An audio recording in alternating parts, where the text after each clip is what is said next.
우리가 하나님을 기쁘게 하고 있는 삶을 지금 살고 있는지 한번 좀 생각해 봤으면 좋겠어요.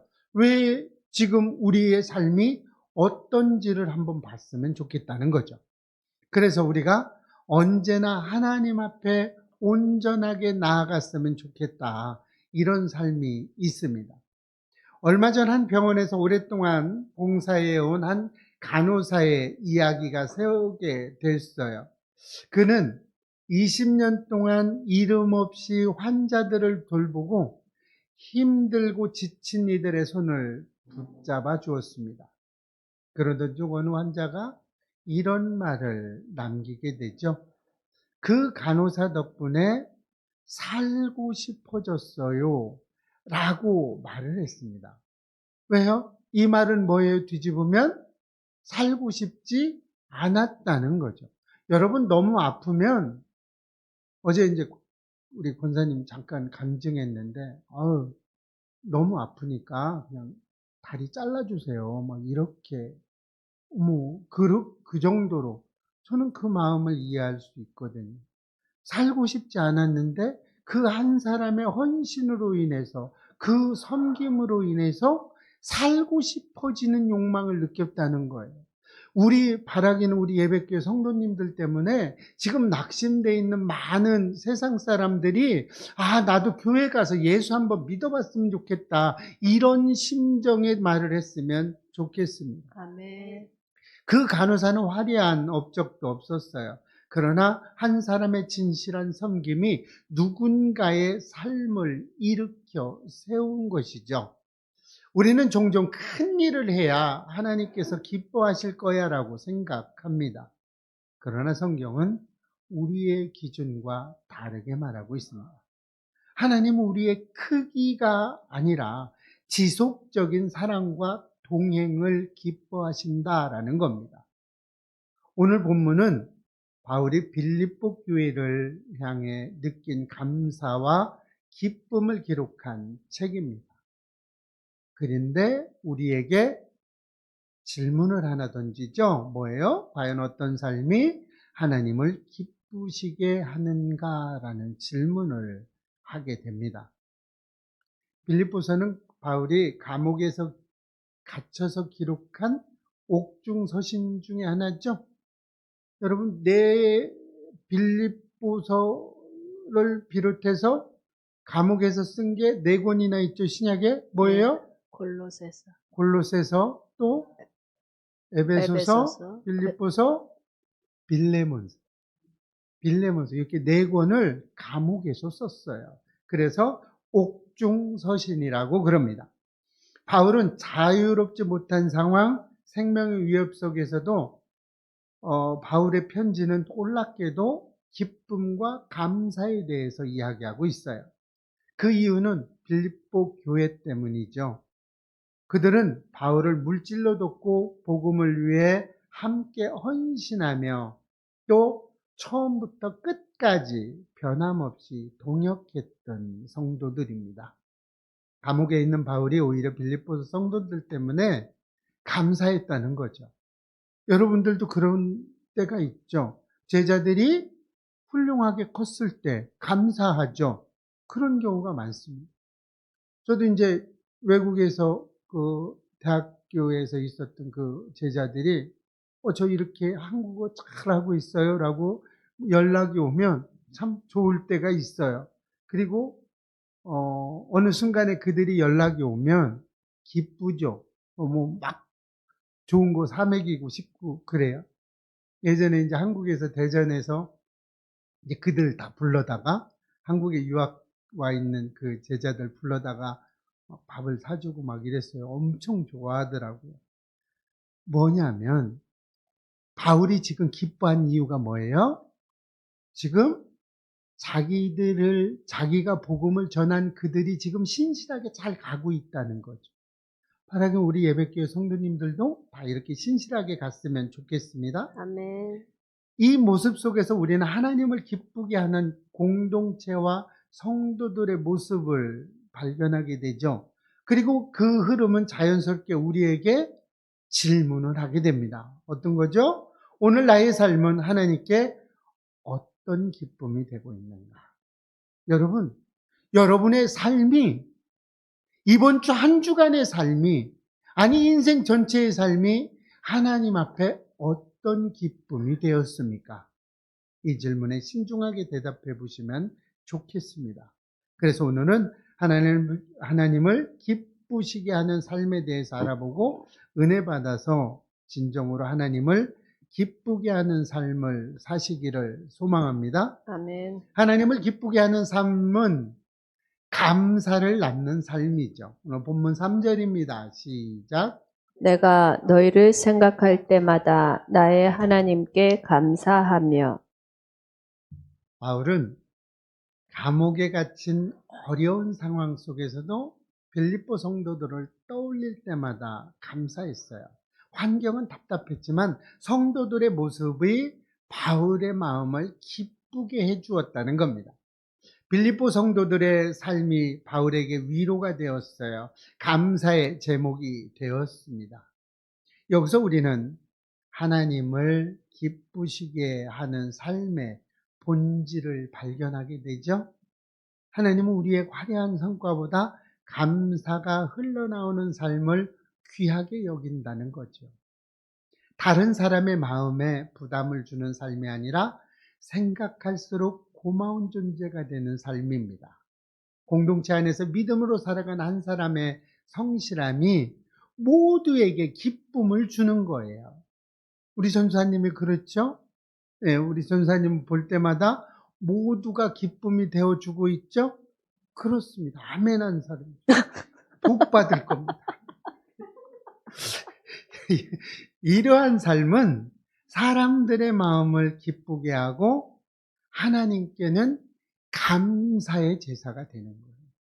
여러분, 하나님 앞에 감사하는 제사는 내가 막 엄청나게 큰 일을 하고 잘 차려놓고 막 이런 걸 원하는 것이 아니라는 겁니다. 바울이 빌립보 교회를 향해서 가졌던 감사처럼 우리 또한 하나님께 그런 기쁨이 되는 인생으로 부름을 받은 거예요. 바울만이 아니라 우리도 하나님의 기쁨으로 부름받은 사람입니다. 바나바는 초대교회에서 가장 신뢰하던 사람이었어요. 사람들이 사울을 두려워했을 때 기꺼이 바나바는 사울의 손을 붙잡아 주었습니다. 실패하고 돌아온 마가를 끝까지 포기하지 않고 다시 세워준 사람도 바나바예요. 바나바는 앞에 나서기보다 곁에서 사람을 살리는 일을 선택했습니다. 그래서 그의 존재는 공동체의 큰 위로와 힘이 되었다는 얘기입니다. 누군가는 설교와 구제와 헌신으로 교회를 세웁니다. 그런데 바나바는 따뜻한 품으로 교회를 세웠습니다. 그래서 바나바의 삶은 주변 사람들의 마음에 자연스럽게 감사가 피어오르게 했죠. 그런 겁니다. 여러분도 바나바처럼 그런 삶을 살 수 있겠죠? 아멘. 아멘이죠. 우리도 거창한 일을 하지 않아도 괜찮습니다. 가정과 교회 일터와 작은 친절, 배려 이런 것을 실천하면서 누군가에게 힘이 되어주는 사람이 되어 보십시오. 그러면 분명히 좋은 일들이 일어날 겁니다. 저분이 있어서 참 감사하다는 이 고백이 흘러나오는 삶, 여러분이 있어서 감사하다는 그 고백이 있는 삶, 그런 삶이 바로 하나님을 기쁘시게 하는 아름다운 모습이 될 줄로 믿습니다. 아멘. 우리 예배교회 성도님들은 모두 하나님을 기쁘시게 하는 성도가 돼서 날마다 행복한 믿음 생활을 하시기를 축복해요. 아멘. 이런 삶이 모두 됐으면 좋겠습니다. 그리고 하나님을 기쁘게 하는 삶은 복음에 함께 참여하는 삶입니다. 본문 5절이죠. 시작. 너희가 첫날부터 이제까지 복음을 위한 일에 참여하고 있기 때문이라. 바울이 빌립보 성도들을 향해서 기뻐한 이유는 관계가 좋아서가 아니에요. 빌립보 성도들은 복음을 위해서 실제로 함께 수고했던 동역자들이기 때문에 기뻐한 겁니다. 처음 교회가 세워졌던 날부터 지금까지 한결같이 복음의 사역에 참여했어요. 형편이 넉넉할 때만이 아니라 어려울 때도 변함없이 함께했습니다. 빌립보 성도들의 참여는 말이 아니라 삶으로 드러난 헌신이었어요. 복음은 소수의 사역자만 감당하는 일이 아닙니다. 모든 성도가 함께 짊어지는 사명이에요.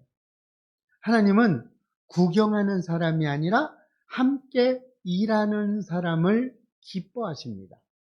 작은 섬김과 기도와 헌신, 또 이런 것들이 모여서 교회를 세우고 복음을 전진하게 만들죠. 이처럼 복음에 동참하는 삶은 하나님 나라의 역사에 쓰임받는 삶입니다. 여러분이 하나님 나라의 확장에 쓰임받는 믿음의 도구들이 됐으면 좋겠습니다. 아멘. 바울은 바로 이러한 모습 속에서 하나님께 기뻐하시는 교회의 참된 모습을 보았습니다.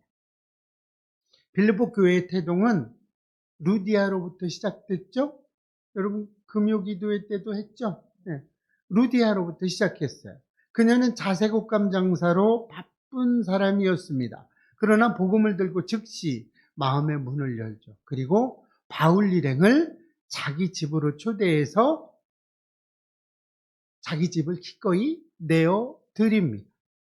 루디아의 섬김은 눈에 띄는 자리는 아니었지만 그녀의 섬김이 복음의 전파에 기초가 된 거예요. 이렇게 한 사람의 헌신이 한 도시를 살리는 통로가 되었습니다. 루디아는 구경꾼이 아니라 복음의 동역자였던 것입니다. 오늘 우리에게도 같은 부르심이 있습니다. 아멘. 기도로, 봉사로, 물질로 시간을 드리고 복음의 일에 함께 설 때 하나님 나라는 자라나게 되고 확장되는 것입니다. 누군가 하겠지가 아니라 내가 하겠습니다라는 마음으로 나아갈 때 우리의 삶이 하나님께서는 큰 기쁨이 되는 거죠. 바라기는 우리 예배교회 성도님들은 힘든 일이든 힘이 들지 않는 일이든 어떤 일이든 언제나 내가 하겠습니다라고 고백하시기를 축복합니다. 아멘. 그리고 하나님을 기쁘게 하는 삶은 끝까지 붙드는 은혜를 신뢰하는 삶이에요. 본문 6절입니다. 시작. 너희 안에서 착한 일을 시작하시니가 그리스도 예수의 날까지 이루실 줄을 우리는 확신하노라. 바울은 빌립보 성도들을 향해서 분명한 확신을 전하고 있습니다.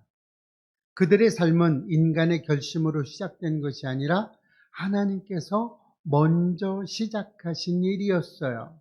구원의 역사도 변화도 성숙도 모두 하나님의 손에서부터 출발을 합니다. 그래서 우리의 믿음은 연약해도 하나님의 일하심은 멈추지 않습니다. 때로 넘어지고 흔들릴지라도 우리는 포기할지 모르지만 하나님은 절대 우리를 포기하지 않으신다는 거예요. 시작하신 분이 끝까지 책임지시고 완성하는 분이시기 때문에 하나님은 절대 우리를 포기하지 않으십니다. 믿음의 여정은 우리의 능력이 아니라 하나님의 신실하심 위에 세워져 있는 것이지요. 하나님은 오늘도 우리의 삶 속에서 선한 일을 계속 이루어가고 계십니다. 그리스도 예수의 날까지 그 역사는 중단되지 않겠죠. 않을 겁니다. 이 확신 위에 서는 삶이 하나님을 기쁘시게 하는 성도의 모습인 것입니다. 아멘. 어거스틴은 젊은 시절 오랜 방황과 죄 가운데 살았어요. 스스로 자신의 삶에 소망이 없다고 느꼈던 사람이 어거스틴이에요. 그러나 하나님은 그를 포기하지 않으시고 끝까지 붙드십니다.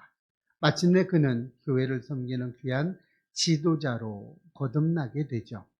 이렇듯 하나님이 시작하신 일은 중간에 멈추는 일이 없어요. 우리 예배교회도 멈춰지지 않죠? 진행합니다. 우리 역시 연약한 실패 때문에 낙심할 때가 있죠. 나는 늦었어. 나는 부족하다고 생각할 때가 또 있습니다.